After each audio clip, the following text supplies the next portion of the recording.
The injury hits for your New England Patriots just keep on coming. Stick around. You're about to be locked in to the Locked On Patriots podcast. You are Locked On Patriots, your daily New England Patriots podcast. Part of the Locked On Podcast Network, your team every day.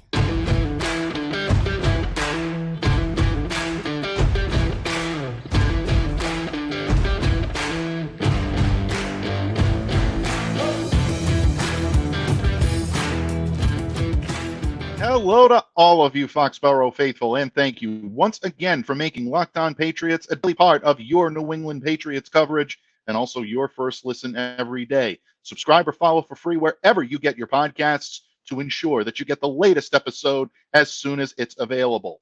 I'm your host, Mike Debate. I cover your New England Patriots for Patriots Country of Sports Illustrated, so reach out to me and let me know what's on your mind. On X, formerly known as Twitter, or the Bird app, whatever you want to call it these days, at MDABATENFL. And while you're out there showing some love via social media, please follow our account there as well at LO_Patriots.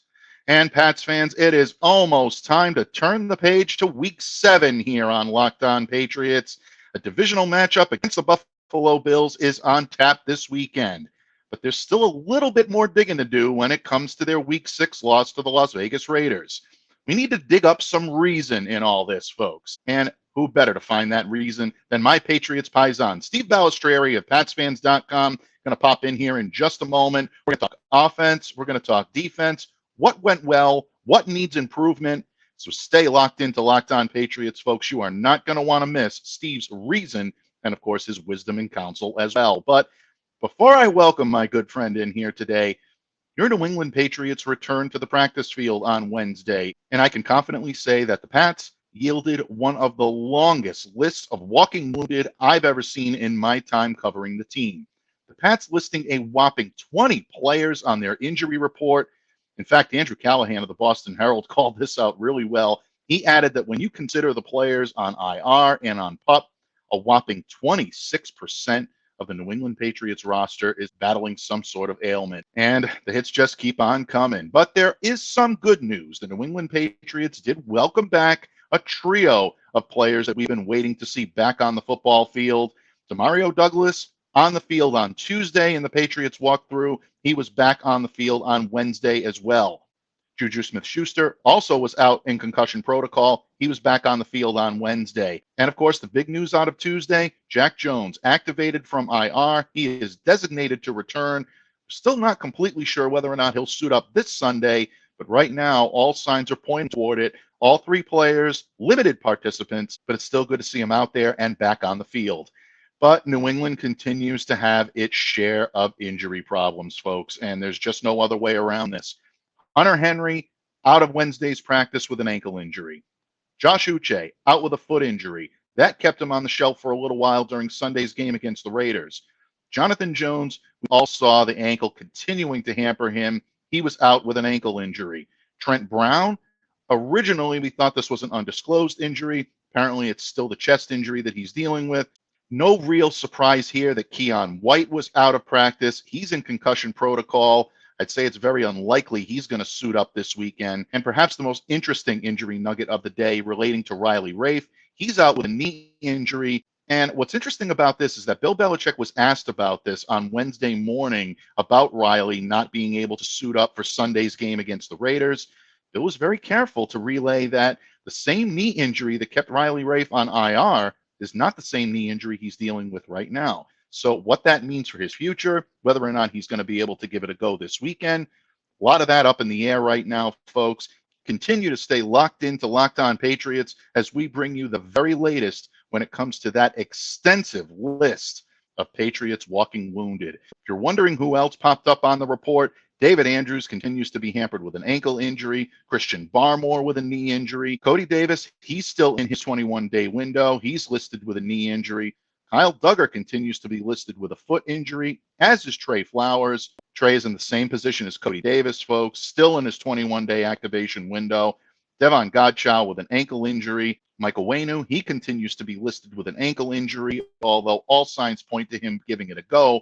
He didn't see any action on Sunday, but it's likely the Patriots know they need him, and they need him healthy, or at least as close as they can get to it, with the Buffalo Bills coming to town. And of course, if we're talking Mike Owenu, we're talking Cole Strange. He was a limited participant with a knee injury. And of course, running back Ramondre Stevenson with an ankle injury. Yeah, folks, Sean Wade was on this report with a shoulder injury. Lastly, Jabril Peppers listed with a knee injury. Yeah, you get exhausted just talking and hearing about all of these injuries. The Patriots are already feeling the injury effects, but what does it mean moving forward, and how much of an impact did it have on Sunday's loss?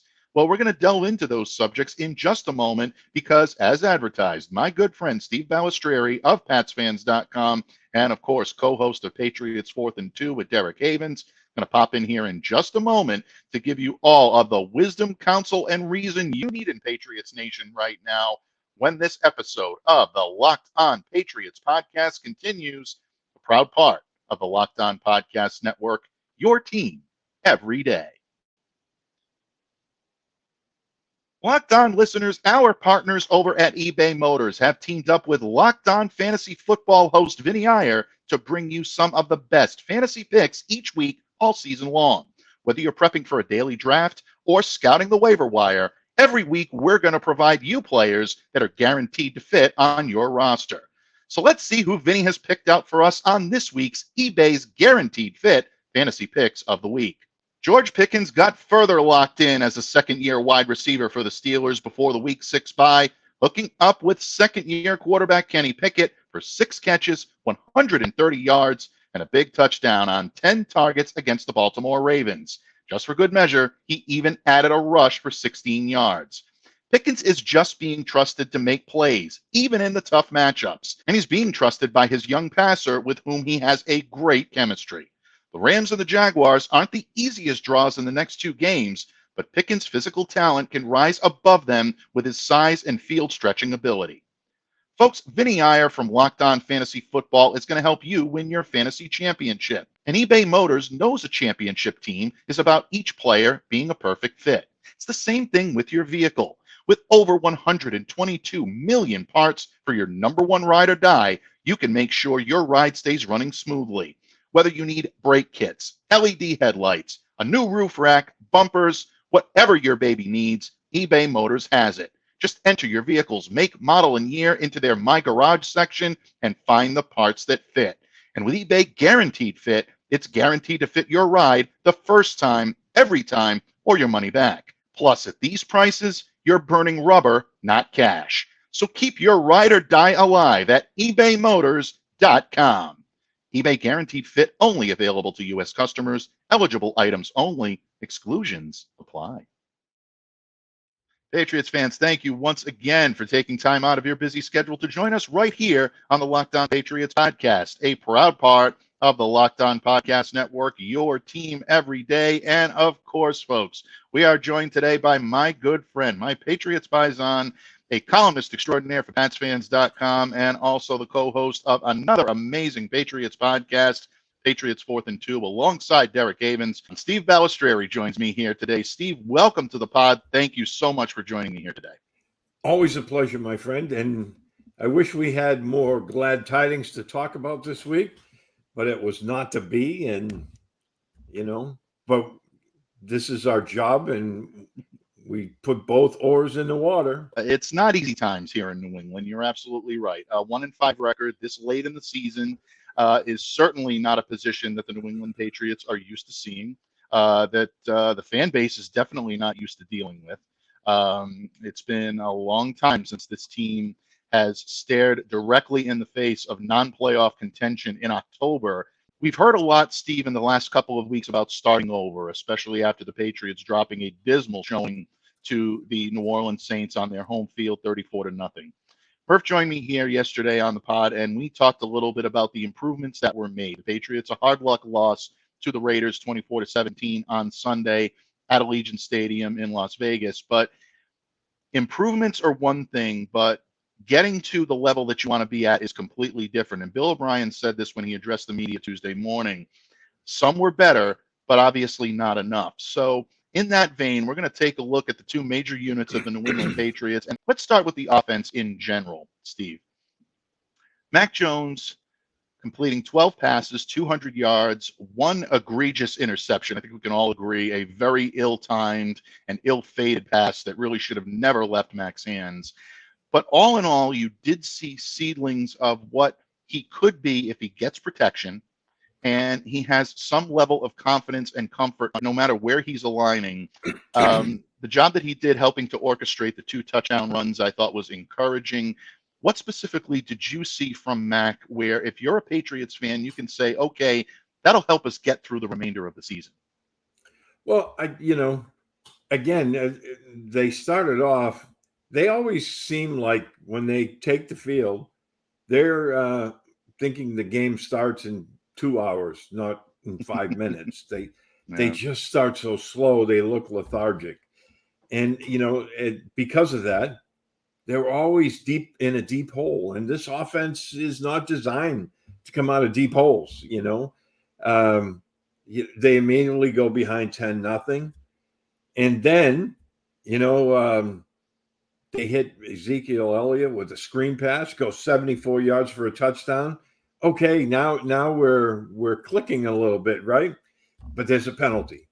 And it's no longer uncharacteristic. I mean, they've been doing this since the end of last year. And these penalties and sloppy play and just boneheaded plays, they keep killing this team. But, in the second half, I thought Mac was better. He was getting the ball out quick. He was delivering it perfectly, I thought, for the most part. He led them on those 2 touchdown drives. And frankly, that last drive, on second down, you couldn't ask for a better deep ball than that. He threw it about 50 yards in the air. It hits Devontae Parker right in the hands. And that's the difference between good teams and bad teams. Do you think a guy like Jefferson or Stephon Diggs drops that pass? No. Devontae Adams, who they were on the other side of the field with, those guys haul that in.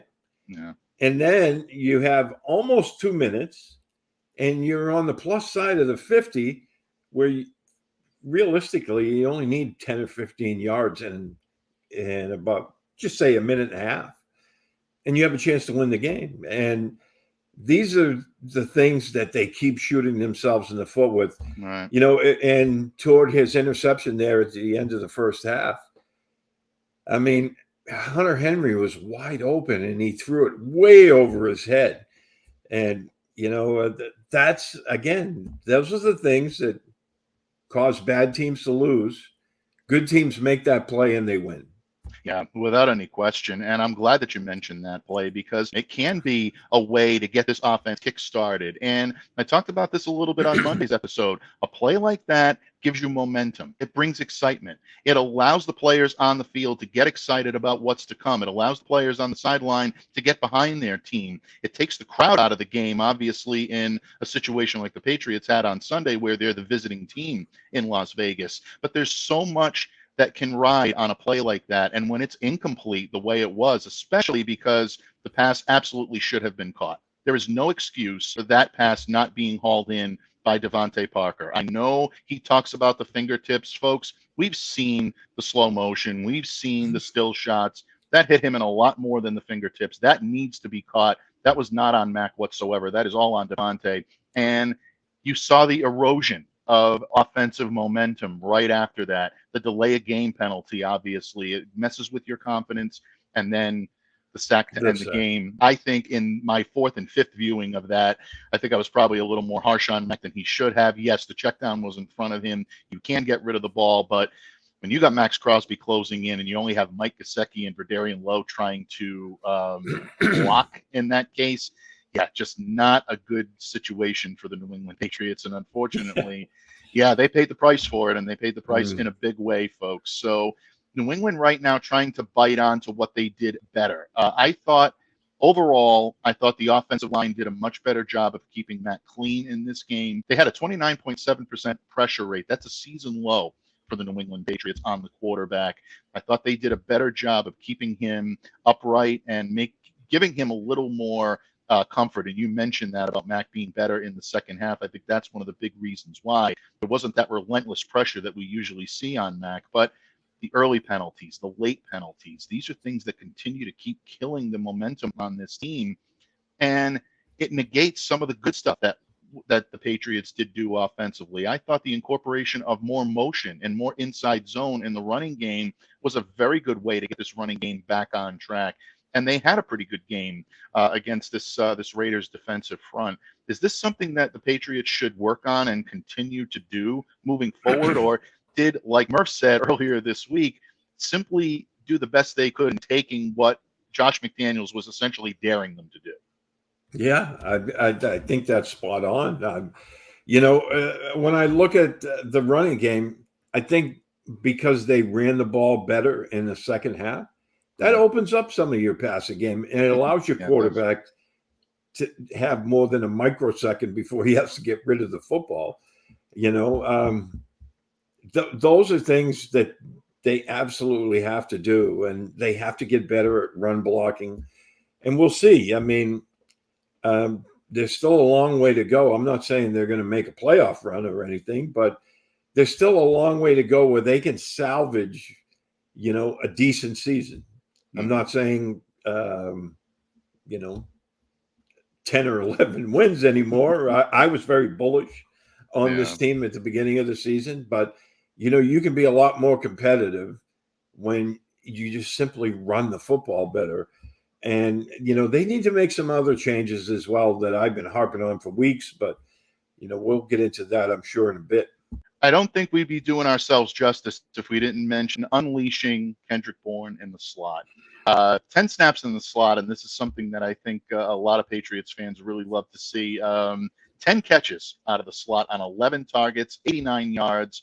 He ran routes well. When he needed to be there for Mac Jones, he was there for him. 68 yards after the catch. Steve, I still don't get it. Why are we not seeing more Kendrick Bourne on a weekly basis? This guy is electric with the ball in his hands. He's got a great rapport with Mac Jones. To me, this is one of the big ways to try to dig Mac out of his funk. And I think that by giving him more opportunities to find Kendrick, it can lead to some better things for the Patriots on the field. Am I wrong here? Absolutely not. We've been harping about Kendrick Bourne getting more snaps since the beginning of last year. So now we're almost a season and a half. And yet every time they go to this guy, he produces. And it's just an absolute head scratcher why he's not used more. Now, on the flip side of that, Devontae Parker, he's been playing 100% of the snaps. He played 75% of the snaps on Sunday. He has one catch for 7 yards. And this is it's not an outlier. It's consistent like this. Right. And I was surprised they didn't attempt more passes with Tyquan Thornton. I mean, give the kid a shot. Obviously, your number one guy isn't getting the job done. Right. So why not give the younger guy more play and see what he can do? Not necessarily the contested catch thing, because that's not his game, but get him, put him in motion, get him a free release, get him into that intermediate range where if he catches the ball, he can take it much farther. Right. And I just don't get it. I mean, I understand Douglas is out and Juju is out, but Juju hasn't been, he hasn't been producing. I would like to see 3 receivers with Thornton, Douglas, and Bourne. I think a lot of people would, and you might get your wish this week. Mario Douglas back on the football field. It looks like he's getting ready to return from what has been a week, a little bit more than that, in concussion protocol. That's definitely a good sign. So Douglas is someone that can be electric and can be a playmaker with the ball in his hands, but I think you're seeing that Kendrick Bourne can be that as well. What it means for his immediate and future fate here in New England is really, I think, something up for conjecture. I know a lot of Patriots fans are saying this week, Bill extended the wrong guy. Should have gone after Kendrick as opposed to Devontae. It's easy to play Monday morning quarterback in these situations, folks, but it's hard to argue the details right now. And Kendrick Bourne showing that even if it's not here in New England next season, he's definitely got a bright future on a football field. This kid can make things happen, and more power to him, because I think he's done a great job especially with the hands that he's been dealt the last couple of years.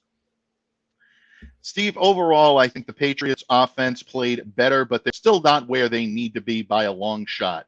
If you're looking at the defensive side of the ball, however, I think the Patriots are showing seedlings of what this defense could look like, and that means a pretty good defense, even without the services of Christian Gonzalez and Matthew Judon. Players are stepping up, and that next man up mentality is actually giving the Patriots an opportunity to move forward. We're going to talk about the Patriots defense and more when this episode of the Locked On Patriots podcast continues, a proud part of the Locked On Podcast Network, your team every day. Today's episode is brought to you by BetterHelp. Locked On listeners, I have a question for all of you out there. Do you ever feel like your brain is getting in its own way? Whether it be the thoughts that race through your mind at night when you're trying to fall asleep, or that daunting daily task list that is so long that you just don't even know where to begin. You know what you should do, what's good for you, but you just can't do it. Well, therapy helps you figure out what's holding you back so you can work for yourself instead of against yourself. Through therapy, you can learn positive coping skills and how to set boundaries. It empowers you to be the best version of yourself. If you're thinking of starting therapy, give BetterHelp a try. It's entirely online, designed to be convenient, flexible, and suited to your schedule. Just fill out a brief questionnaire to get matched with a licensed therapist and switch therapists at any time for no additional charge. Make your brain your friend with BetterHelp. Visit BetterHelp.com/lockedon today to get 10% off your first month. That's BetterHelp, HELP.com/lockedon. Patriots fans, thank you once again for taking time out of your busy schedule to join us here today on Locked On Patriots. Remember, we are a proud part of the Locked On Podcast Network, your team every day. And joining me here today is my good friend, Steve Balestrieri of PatsFans.com. And we're talking all things New England Patriots, improvements that are made, areas that still need to be improved. And Steve, we talked a lot about the offense in the previous segment, but on defense, I think it was a little bit of a different circumstance than the Patriots saw on offense, where you're seeing seedlings, maybe sprouts of what this team could do offensively. But I think defensively, this team made some strides on Sunday. Obviously, with Matthew Judon out, that front seven was going to take a hit. We saw how much they missed Matthew Judon last Sunday against the Saints. But when players along that front seven and the interior are stepping up, and you have players that are coming in as role players and now taking on starting or significant roles, and they're performing at a high level, I think it helps to calm some of the nerves that are surrounding the Patriots defense. That's not to say that there aren't areas that need upgrading or need better play. Steve and I are going to get into those in just a moment, but from this defensive output against the Raiders, Steve, what impressed you the most about this team? Well, I thought that the run defense, especially there, right in the middle of the field, was outstanding. I thought Christian Barmore was very disruptive. I thought he had one of his best games of the year, maybe even his career at this point. He was just blowing things up. I thought Devon Godchow and Lawrence Guy had strong games. Jelani Tavai is really stepping up in a leadership role. That middle I thought was really, really strong. Then, after Keon White got injured, they moved Jelani Tavai to outside. The run defense, they only gave up 84 yards, 77 to Josh Jacobs, but that was on 25 carries. So it works out to 3.1 yards per carry.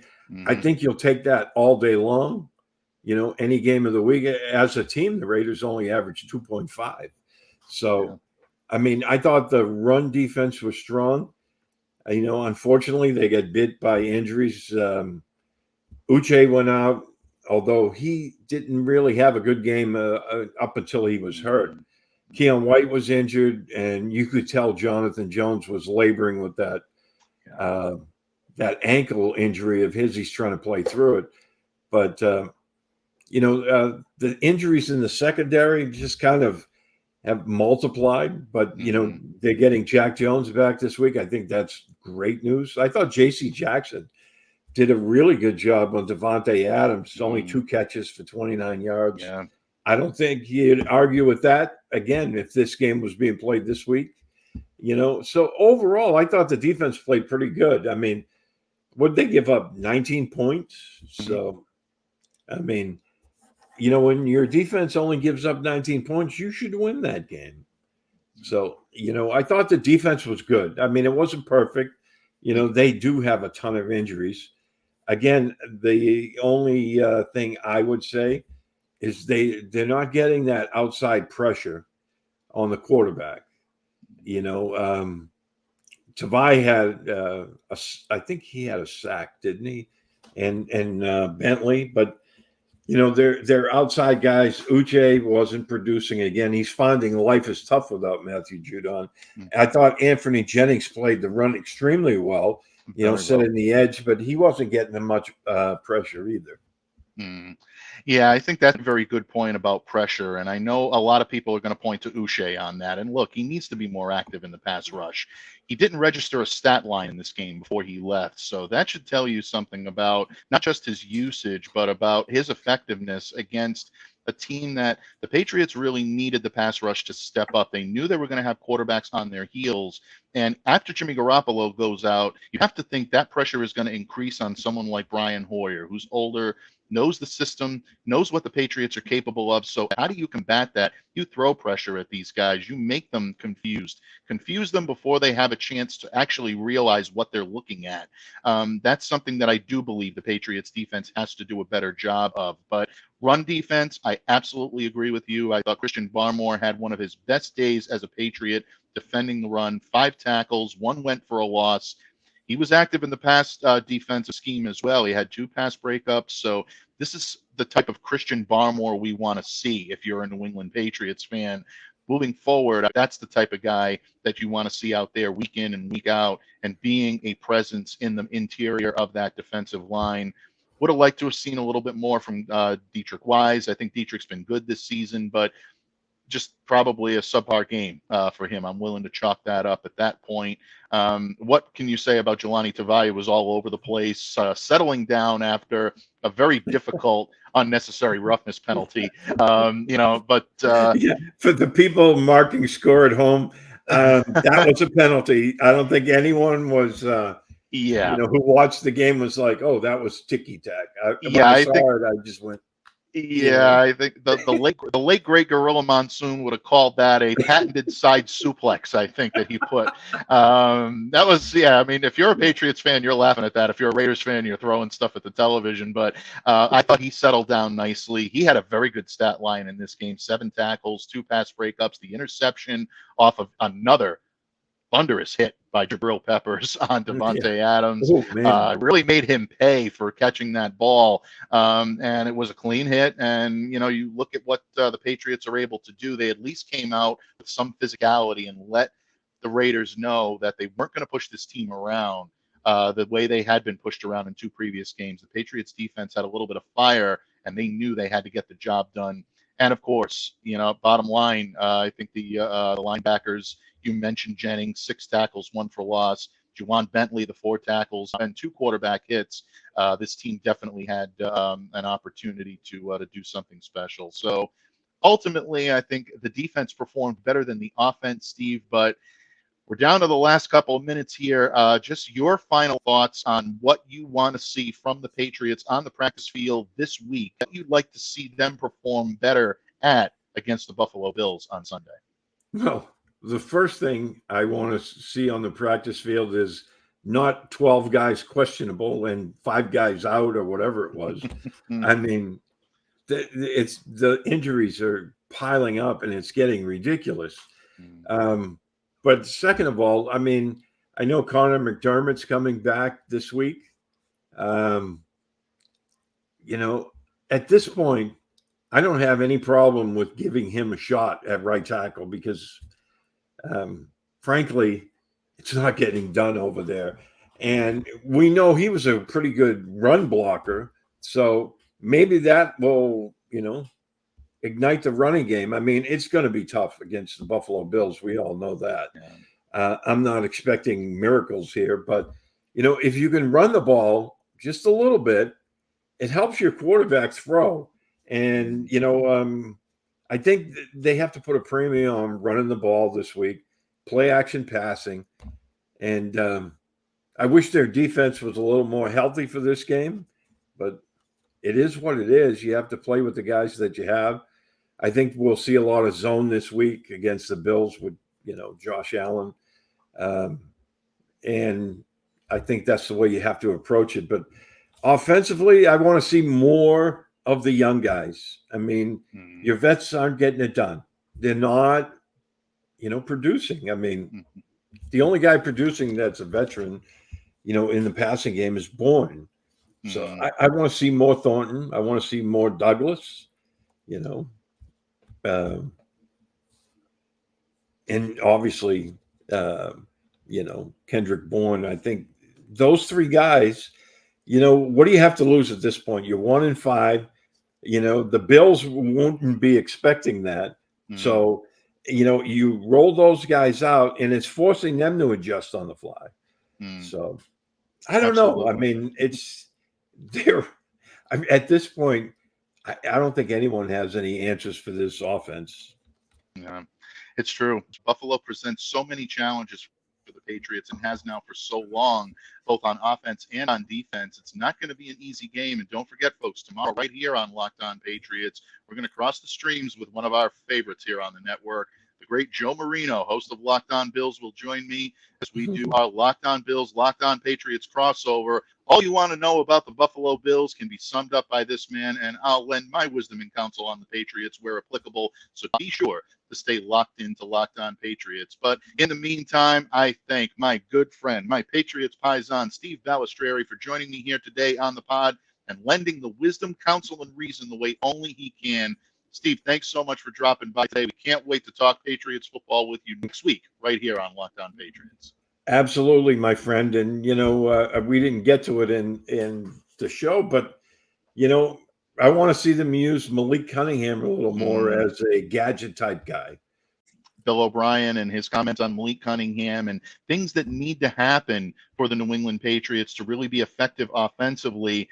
Sounds like this is going to be a week-to-week type of thing. So maybe you can get a little Malik magic to help neutralize some of what Buffalo does well defensively, folks. We're going to cover it all here on Locked On Patriots. So be sure to stay locked in. And in the meantime, on behalf of my good friend Steve Balestrieri, I'm Mike Debate, reminding you to stay safe and to stay well and to be the change you wish to see in the world. Have a great day, everyone, and we'll see you back here again tomorrow on Locked On Patriots.